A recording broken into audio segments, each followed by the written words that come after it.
እንደ አውሮፓውያኑ ዘመን አቆጣጠር በ2010 ጸደይ ወቅት ውስጥ በሚዙሪ ከተማ አንድ አስደንጋጭ ዜና ይሰማል። በከተማው በትህትናው በስራ ወዳድነቱና በቤተ ክርስቲያን ውስጥ ባለው ጥሩ ተሳትፎ መልካም ስምን ያተረፈው ራንዲ ስቶን በቢሮ ውስጥ ሞቶ ይገኛል። የሞተው ቢሮ ውስጥ በሚቀመጠው የገዛ ሽጉጡ መሆኑ በመጀመሪያ ግምት ራሱን ማጥፋት እንደሆነ ታስቦ ነበር። እያደር ግን በከተማው የተናፈሰው ሐሜት የሞቱን ሚስጥር ሊያወጣ ችሏል። ልዩ እይታ የዩቲዩብ ቻናል የተለያዩ ጉዳዮችን በተለያየ አቀራረብ ያቀርብላችኋል። በዛሬው ቪዲዮ በሀገር አሜሪካ ሚዙሪ ውስጥ የተካሄደ እውነተኛ የወንጀል ታሪክ አጋራችኋለሁ። ራንዲ ስቶን እና ባለቤቱ ተሬሳ በካንሳስ ሲቲ ሚዙሪ አብረው ነበር ያደጉት። ጥሩ ስምን ያተረፉ ክርስቲያኖችም ነበሩ። ራንዲ ከሃይ ስኩል እንደተመረቀ የአሜሪካን ማሪን ተቀላቀለ። ሲመለስም ህልሙ የነበረችውን አብሮ አደጉን አገባ። በሁለት ልጆችም ተባርከው ኑሮን አብረው ይገፉ ጀመረ። የኒው ሆፕ ባፕቲስት በተባለ ቤተክርስቲያን ውስጥ ታቅፈው ያገለግሉም ነበር። ራንዲ ደግሞ በከተማው የኢንሹራንስ ቢሮ በመክፈት ትርፋማ የሆነ ቢዝነስ ነበረው። በዚህም የቤተክርስቲያኑን ገቢና ወጪዎችን ኦዲት ያደርጋል። ባለቤቱ ተሬሳ ደግሞ በዝማሬ አምልኮና ቤተክርስቲያኗ ባስፈለጋት ቦታ ሁሉ በፈቃደኝነት ታገለግላለች። የቤተክርስቲያኗ ፓስተር የሆነው ዴቪድ ጋርም ጠበቅ ያለ ቀረቤታ አላቸው። ይህ ፓስተር ከባለቤቱ ኪም ጋር በመሆን 3 ልጆችንም አፍርተዋል። እንደ አውሮፓውያኑ ዘመን አቆጣጠር በ2004 ራንዲ እና ተሬሳ ቀድመው የወለዷቸው ልጆች አስራዎቹ የእድሜ ክልል ውስጥ ከገቡ በኋላ ተሬሳ ድጋሚ ማርገዟን አሳወቀች። ምንም እንኳን ራንዲ በሕክምና ድጋሚ መውለድ እንዳይችል ቢያደርግም አጋጣሚውን ያለምንም ተጨማሪ ጥያቄ ተቀበለ። ይሁንና እርግዝናው ብዙም ሳይገፋ ምክንያቱ ሳይታወቅ ተጨናገፈ። ይህን ተከትሎ ተሬሳ የድብርት ስሜት ውስጥ ገባች። በዚህም ፊቷን ወደ ቤተ ክርስቲያን በማዞር በሳምንት 2 እስከ 3 ጊዜ ፓስተር ዴቪድ ያጽናናትና ይመክራት ጀመር። ታዲያ እሷ ብቻ ሳትሆን ባለቤቷ ራንዲም ከፓስተር ዴቪድ ምክርን እየተቀበለ ይጽናና ነበር። ይህም አጋጣሚ ባልና ሚስት ሳያስቡት እርስ በእርሳቸው እየተራራቁ እንዲመጡ አስተዋጽኦ አድርጓል። ራንዲና ፓስተር ዴቪድ የጠበቀ ግንኙነትና አልፎም የጓደኝነት ያህል ይቀራረቡ ነበር። በየቀኑ ስለምንም ጉዳይ ያወራሉ። ይሁንና እንደ አውሮፓውያኑ ዘመን አቆጣጠር በ2010 ላይ የግንኙነታቸው መሻከር ይጀምራል። ራንዲ የቤተ ክርስቲያኗ ሪከርድ ክፍል ኃላፊና የፋይናንስ ኮሚቴ አባል እንደመሆኑ ያያቸውን ችግሮች ሲናገር በፓስተር ዴቪድ ቀና ምላሽ አላገኘም። የተለያየ ገንዘብ ያለ ምክንያት በፓስተር ፊርማ ይወጣል። እየወጣ ያለው ገንዘብ ደግሞ ከቀን ቀን ይጨምራል። ይህ ያልተዋጠለት ራንዲ ከስራ ለመልቀቅ ይገደዳል። ታዲያ ራንዲ በዚህ ብቻ አላበቃም። ቤተሰቡንም ከቤተ ክርስቲያን አገልግሎት በማራቅ ሙሉ ለሙሉ ግንኙነቱን አቋረጠ። ይህ በሆነ በሁለተኛው ሳምንት ተሬሳ ወደ ራንዲ ቢሮ ስትሄድ ባሏ መሬት ላይ በደም ተጨማልቆ አገኘች። በድንጋጤ ለፖሊስ ደወለች። እናም ወድቆ ይመስለኛል ከጆሮ ደም እየወጣ ነው ስትል ለፖሊስ ተናገረች። ፖሊስ ሲመጣ ግን ተገሎ እንደሆነ እርግጠኛ ሆነ። ጠረጴዛ ላይ የነበረ ገንዘብ ባለመነካቱም ከስርቆት ጋር የተያያዘ እንዳልነበረ አመነ። ትንሽ ግራ ያጋባው ግን የተገደለበት ሽጉጥ የራሱ መሆኑ ነው። ፖሊስ ምርመራ በሚደረግበት ወቅት ግን አንድ ቀልቡን የሳበው ነገር አገኘ።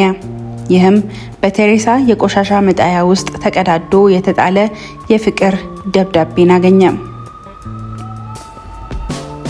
ደብዳቤውም መልካም ልደት የኔ ፍቅር፣ አብረን ስንሆን ደግሞ በደንብ እናከብራለን በሚል ሀሳብ ዙሪያ የሚያጠነጥን ነበር። ይሁንና የላኪው ስም ግን አልተጠቀሰም። ይህም ማለት ማን እንደጻፈው ተሬሳ በደንብ ታውቃለች ማለት ነው። ፖሊሶቹ የዚህን ደብዳቤ ጸሐፊ ባሏ እንዳልሆነ ግን አረጋግጠዋል። ምክንያቱም የራንዲ ዴስክ ላይ የሱ ማስታወሻ ደብተር አለ። ጽሑፉ ደግሞ በጭራሽ አይመሳሰልም። ይህ ያልታወቀ አፍቃሪ ገዳይ ይሆን? ፖሊስ ምርመራውን ቀጠለ። እንደ ፖሊስ ግምት ከሆነ ገዳዩ የቅርብ የሚባል ሰው ነው። ይህንንም በማመን የቀብሩ ቀን እያንዳንዱን በቅርበት መከታተል ቀጠሉ። በዛም ቀን ላይ ፓስተር ዴቪድ ልብ የሚነካ ንግግርን አደረገ። ፖሊስ የቅርብ የሚለውን ሰው ጠርቶ በሚያናግርበት ወቅት የቴሬሳ ሁኔታ ግራ አጋባው። የምትወደው ባሏ የሞተባት ሰው አትመስልም ነበር። ዘና ባልና በተረጋጋ መንፈስ ስታዋራቸው ነበረ። ስለ ፍቅር ደብዳቤው ስትጠየቅ የመኪናዋ በር ላይ እንዳገኘችውና በድብቅ የሚወዳት ሰው ሊኖር እንደሚችል በፌዝ መለሰች። እሷ እንደገደለችው የሚጠቁም ነገር ባይገኝም አኳኋኗ ግን ግራ እያጋባው ፖሊስ ይለቃታል። የራንዲ ጓደኛ ግን ለፖሊሶቹ አንድ ነገር ይጠቁማል።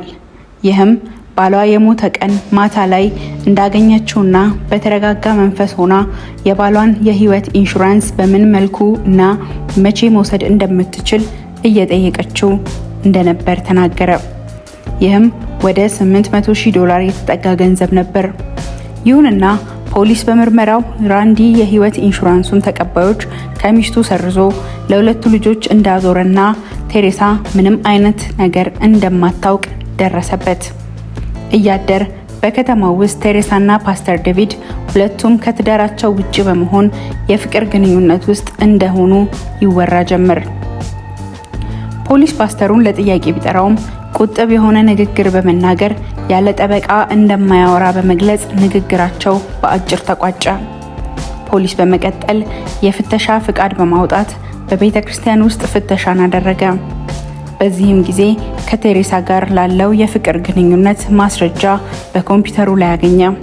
በዚህም ሊጋቡ እንዳሰቡን ስላቀዱት የጋራ ህይወት፣ የቀለበት ምርጫዎችና የፍቅር ደብዳቤዎችን ማግኘት ቻለ። ይህም የፍቅር ግንኙነት ለ10 ዓመታት ያህል እንደቀጠለ ታወቀ። ፖሊስ በምርመራው ሁለቱ የሚያወሩበት ሌላ ስልክ እንዳላቸውም አረጋገጠ። ታዲያ ይህ ስልክ ሲጣራ ራንዲ የሞተ ቀን ከፓስተር ዴቪድ ለቴሬሳ መልእክት ደርሷታል። የተላከላትም የራንዲ ቢሮ አቅራቢያ ካለ የቴሌታወር ሲግናልን ያሳያል። መልእክቱም በጭራሽ ወደ ቢሮ እንዳትሄጂ፣ ከሄድሽም ብቻሽን እንዳትሄጂ የሚል ነበር። ይሁንና መልእክቱን ችላ በማለት ነበር ወደ ቢሮ ስትሄድ ባሏ ሞታ ያገኘችው። ድጋሚ ስለተገኘው መረጃ ስትጠየቅ ቴሬሳ ሌላ ስልክ ያስፈለገው የፓስተር ሚስት እኔን ሲያስተምረኝ ደስ ስለማይላትና ከሱ በማገኘው ድጋፍ ደስተኛ ስላልሆነች እሷ እንዳታውቅና እንዳይደብራት ነው የሚል ምላሽን ሰጠች። በጥያቄ ብዛት ግን ከፓስተሩ ጋር የተደበቀ የፍቅር ግንኙነት እንደነበራቸውና ያልተሳካው እርግዝናም የሱ ልጅ እንደነበር ትገልጻለች። ፖሊስ በምርመራው ባሏን ሞቶ እንዳየችው በድንጋጤ ድምፅ ለፖሊስ የደወለችው የመጀመሪያ ጥሪ እንዳልሆነም ይደርስበታል።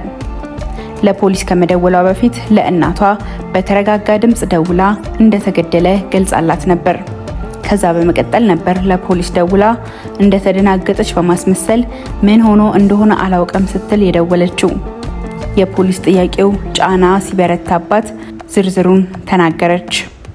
ራንዲ የሞተ ቀን ማታ ላይ ፓስተር ዴቪድ ቤቷ መጥቶ እንዴት ወደ ቢሮ እንደገባና ባሏን እንደገደለ ዝርዝሩን እንደነገራት ትገልጻለች። የዛን ጊዜ ፖሊስ ስልክ ለፓስተር እንድትደውልና እንድታዋራው ያደርጋል።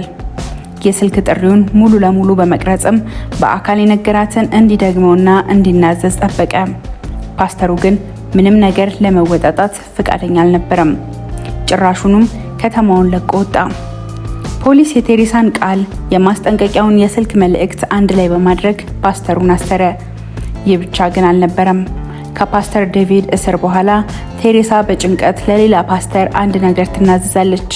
ይህም የወደፊት የጋራ ህይወትን ሲያስቡ የሷን ባል ራንዲን ብቻ ሳይሆን የፓስተሩንም ሚስት ኪም ሊያስወግዱ እንዳቀዱ ትናገራለች። ወደ ፍርድ ክርክር ከመገባቱን በፊት የ51 ዓመቱ ፓስተር ወንጀሉን አመነ። በመቀጠልም ቴሬሳ ለፖሊስ ግድያው አብራ እንዳቀደችና ሽጉጡን የት እንደሚያስቀምጥ ሳይቀር ብሎም የህይወት ኢንሹራንሱን ገንዘብ በመውሰድ እንዴት ህይወታቸውን በቀጣይ እንደሚመሩ አብረው እንዳቀዱ ተናዘዘች። በዚህም ድርጊቷ 8 ዓመት ተፈረደባት። የድርጊቱ ዋና አስፈጻሚ ፓስተር ዴቪድ ደግሞ እድሜ ልክ ተፈረደበት። የፓስተሩ ሚስት ኪም ባሏን በመፍታት ድጋሚ አግብታ እየኖረች ነው። ስለ ሁለቱም ማሰብ እንደማትፈልግና የራሷን ኑሮ እየኖረች እንደሆነ ገልጻለች። የዛሬው የልዩ እይታ የእውነተኛ የወንጀል ታሪክ ትንታኔ ይህን ይመስል ነበር። እንዴት አገኛችሁት? በኮሜንት ግለጹልኝ።